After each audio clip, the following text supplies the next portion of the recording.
She's number one at being dumb, the new face of the DNC. Gather round, cause that's our Jazzy. Yeah, baby. Jasmine Crockett's got another hot take. No blacks and whites on a wedding cake. The Democrats' new chosen one, Jasmine Crockett, is in the news again for an old clip where she attacked Florida Rep Byron Donalds for marrying a white woman. Greg Gutfeld absolutely destroyed Jasmine Crockett on live television. It wasn't a discussion, it was a full-on public humiliation with zero restraint. He came fully prepared, slicing through her rehearsed talking points like a buzzsaw through tissue paper. Crockett thought she could coast on dramatic outrage, but Gutfeld shut it down completely. She was left fumbling for responses while he unleashed one biting joke after another with ruthless accuracy. The audience didn't just react, they exploded. Social media went wild like a fireworks finale on the 4th of July. This wasn't analysis, it was a complete demolition. And Crockett? She looked like she stumbled into a UFC fight expecting a book club meeting. Literally, it's because you married a white woman and so you think that whitewashed you. That's not very woke, is it? Of course, Crockett isn't the only Democrat who's opposed to interracial marriage, or else more Democrats would have voted for this one. Racist! Or maybe it's just that you married a white woman and now think that somehow made you more acceptable. Yeah, not exactly the peak of woke, huh? But Crockett isn't the only Democrat uncomfortable with interracial marriage. If they weren't, more of them would have backed this bill. That's not just hypocrisy, it's flat-out racist. Greg Gutfeld doesn't play nice. He's a sarcasm-powered sledgehammer with the energy of a Red Bull storm. When someone shows up in his domain armed with shallow drama and attention-seeking flair, they better come with more than just sass. Crockett brought fluff, Gutfeld brought fire. The moment she tried to shift from house theatrics to media limelight, it was a wrap. She expected a gentle segment, maybe some applause. Instead, she got crushed on national TV. And no one's letting this moment fade quietly. She didn't just miss the mark, she charged headfirst into hostile territory without armor, without strategy, and with a dangerously inflated sense of confidence. Cocky, clueless, and completely outmatched, she found herself face to face with a verbal sniper, and got torched live for everyone to see. Tyrus, I go to you for no particular reason. Is she making any point there?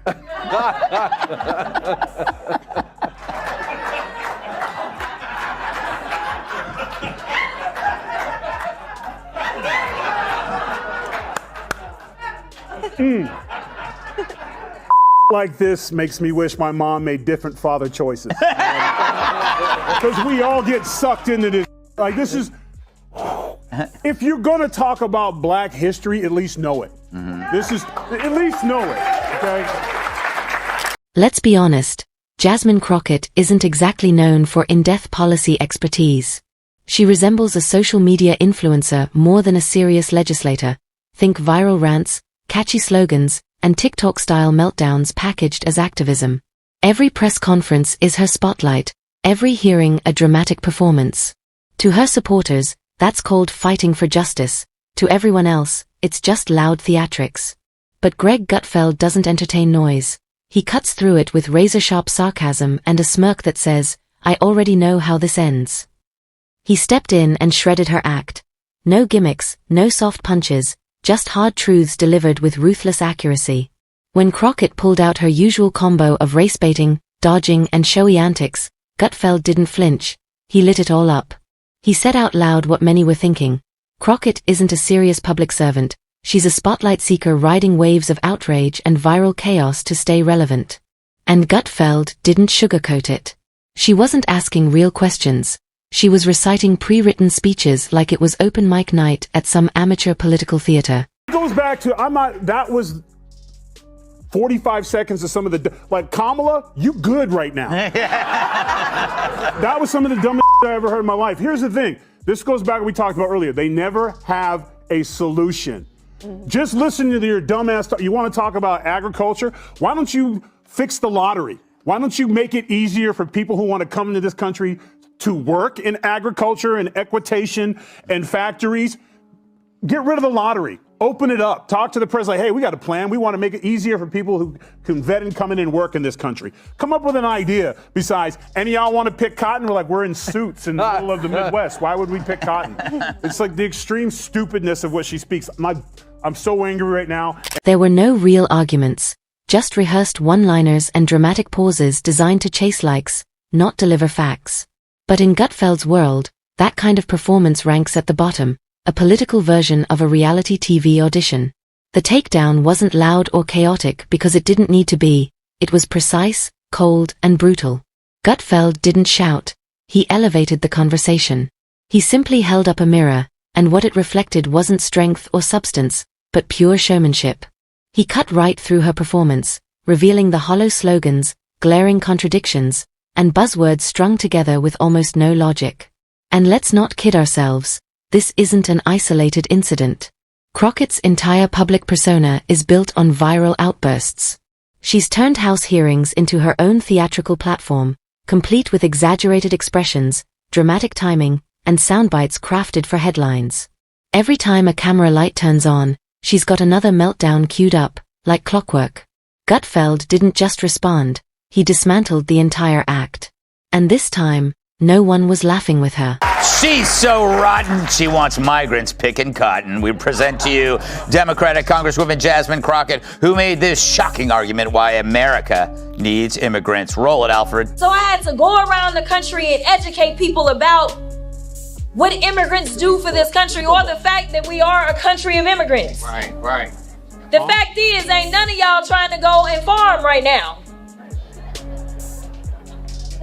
Okay, so I'm lying. Raise your hands. When the wheels fall off. You're not. We done picking cotton. We are. You can't pay us enough to find a plantation. This wasn't politics. It was pure theater, and not the sophisticated kind. Think full-blown spectacle with no depth, just lights, cameras, and Crockett. But this time, her one-woman show got hijacked. Gutfeld didn't just react, he obliterated it. Every exaggerated gesture, every performative grievance, every buzzword-loaded rant. He dragged it all into the spotlight and scorched it with sharp sarcasm and brutal clarity. He mocked the faux outrage, dismantled the twisted logic she tried to pass off as arguments. One moment she's preaching unity, the next she's accusing everyone of conspiring against her so-called brilliance. It was political whiplash. And Gutfeld wasn't fooled. He called it exactly what it was, a polished distraction from an uncomfortable reality. She's accomplished next to nothing. That's when things got interesting. Gutfeld didn't stop at her theatrics. He zeroed in on her record, or more accurately, the empty space where it should be. All the shouting, the viral moments, the headline-grabbing interviews. Yet no landmark legislation, no standout accomplishments. Just the same recycled talking points, each time delivered with more volume. And Gutfeld exposed it all. Crockett isn't a policymaker. She's a persona, the political equivalent of a reality show contestant who mistakes noise for leadership. Sure, she might rack up fan edits on Instagram, but when it comes to real impact, she's delivering nothing. Kilmeade, she's getting to be the face of that party. I know, thanks to your show. Yeah. I don't know what's more popular, this or The View on Gutfeld. But a couple of things. Did you see, at first I thought she was doing it for comedic purposes, but you watch back, nobody had a response. They didn't know what the hell she was talking about. And she's like, oh, really? Farming? Yes, it's called eating, farming. America's got the best farmers in the world. There's glory in doing it. People do it, and the people don't do it by hand anymore. This isn't 1820. So I was just stunned by what she's saying. But the weird thing is, she probably left that room thinking she knocked it out of the park. Mm-hmm. And I don't think that anyone can stop her from being the face of the party, except Bernie Sanders, who's 111 years old, talking about oligarchs. This wasn't a debate. It was a mic drop, and Crockett didn't even see it coming. Predictably, her die-hard defenders rushed in like sirens at a 5-alarm fire, shouting the usual lines, it's bigotry, it's misogyny, or the classic go-to, you're just intimidated by her power. But Gutfeld wasn't having any of it.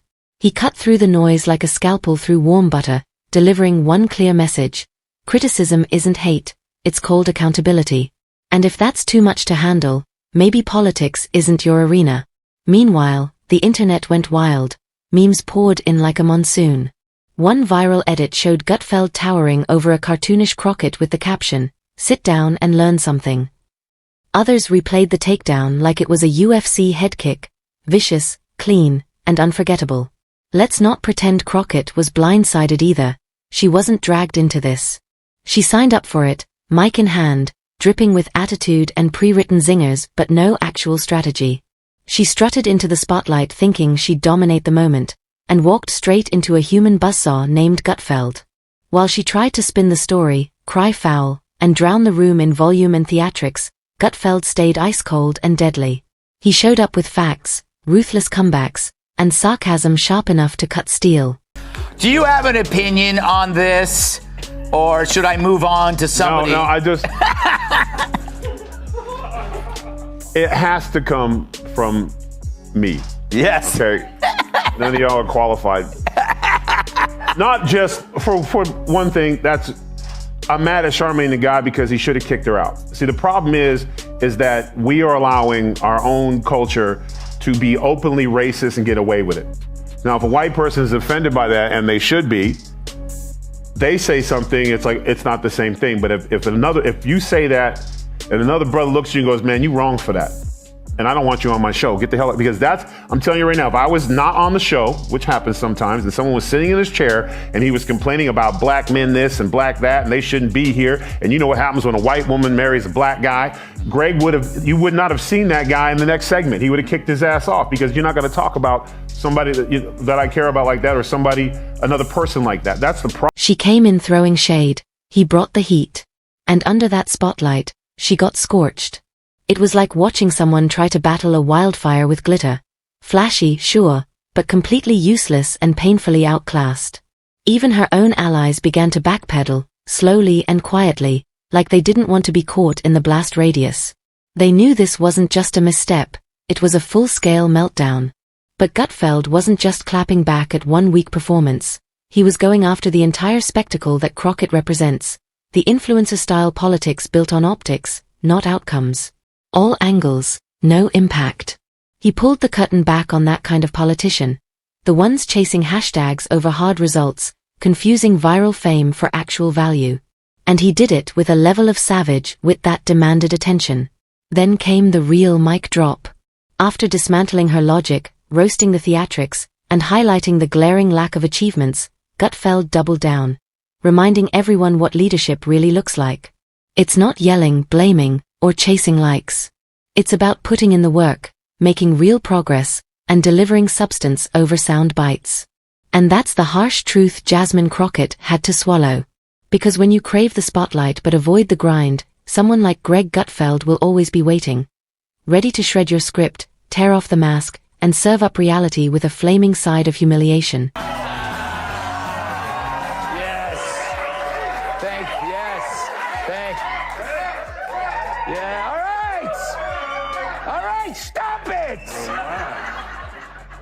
Although I must say you have great taste. Happy Wednesday, everyone. Oh, man. Okay. This wasn't just a takedown. It was a walking, talking warning label.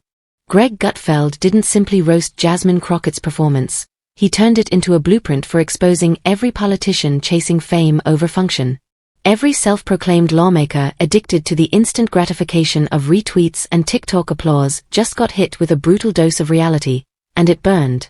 For every loud voice mistaking volume for value, for every influencer-turned-politician who thinks likes equal leadership, Gutfeld marked their entire brand with a big sarcastic highlighter. We see you. We're tired. And no, we're not clapping anymore. Let's be real. This wasn't a debate or a lively clash of ideas. It was the intellectual equivalent of ambushing a vegan potluck with a rack of ribs, a bullhorn, and absolutely zero remorse. Gutfeld didn't just participate. He dominated, unapologetically calling out the circus act for what it really was.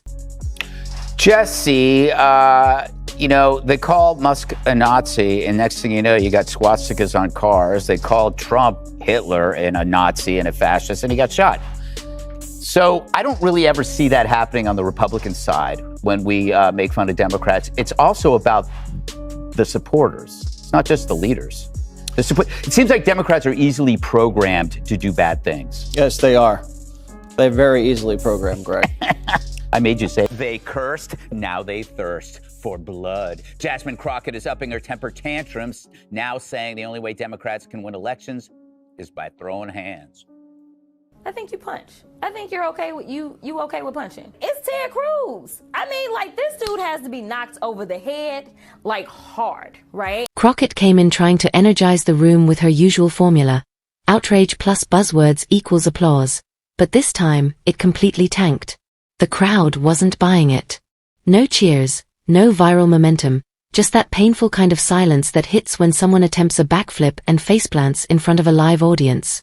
She panicked, flailing like a malfunctioning Roomba, spinning in circles, tossing out catchphrases like systemic oppression, I'm the voice of the people, and the ever-desperate let me finish. But nothing landed. Every soundbite bounced off Gutfeld's smirk like rubber darts off an armored tank. He didn't react, didn't flinch, just stared at her like, that's all you've got? It was like watching someone try to put out a grease fire by yelling at it, and predictably, the fire only got bigger. Intro 10. Was it entertaining? Absolutely. Was it effective for Crockett? Not even close. Meanwhile, Gutfeld looked like a guy already daydreaming about lunch. Calm, cool, and maybe even a little bored. He didn't need to raise his voice. He let the precision of his takedown do the talking. It was like customer service with fangs. Thank you for your outrage. Please hold while we transfer you to someone who cares. He wasn't just winning. He was doing it on autopilot. While Crockett flailed, Gutfeld might as well have had elevator music playing in his head. Not a drop of sweat, not a hint of effort, just smooth, sarcastic destruction, one jab at a time. And the audience?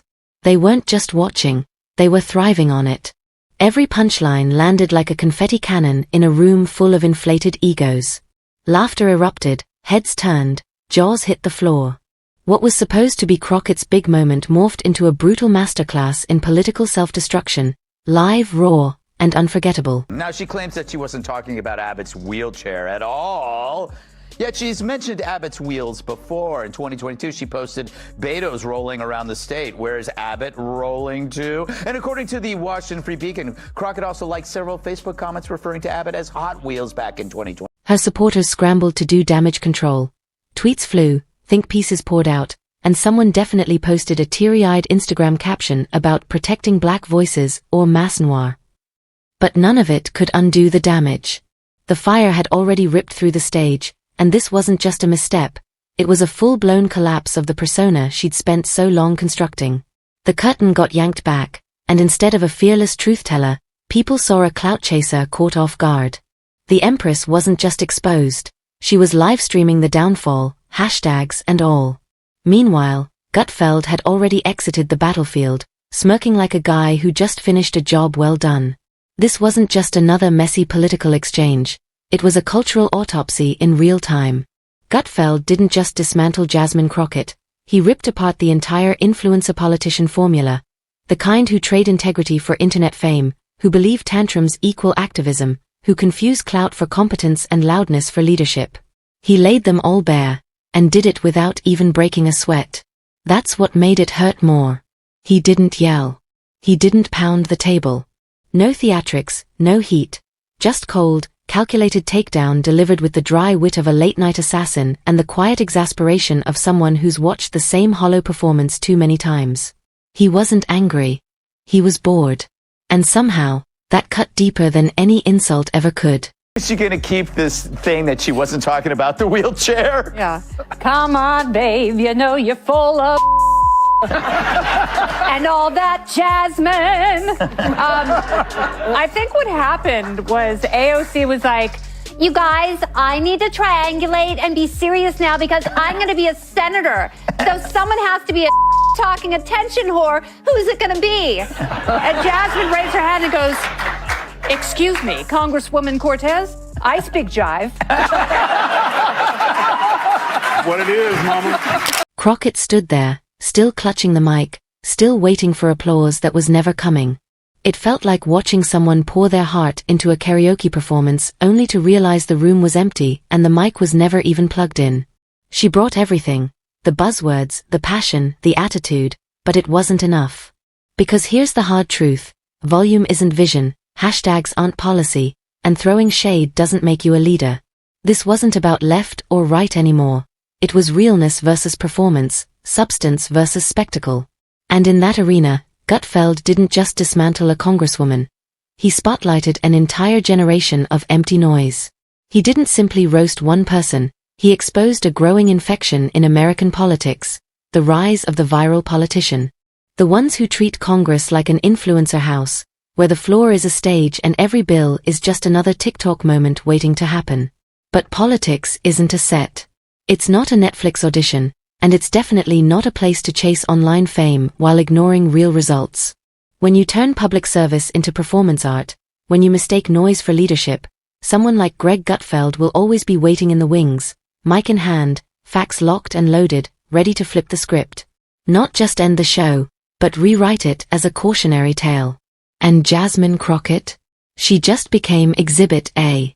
If you're here for takedowns that cut through the static, hit that like button, smash subscribe, and sound off in the comments. We'll be back soon, with more truth, no filter.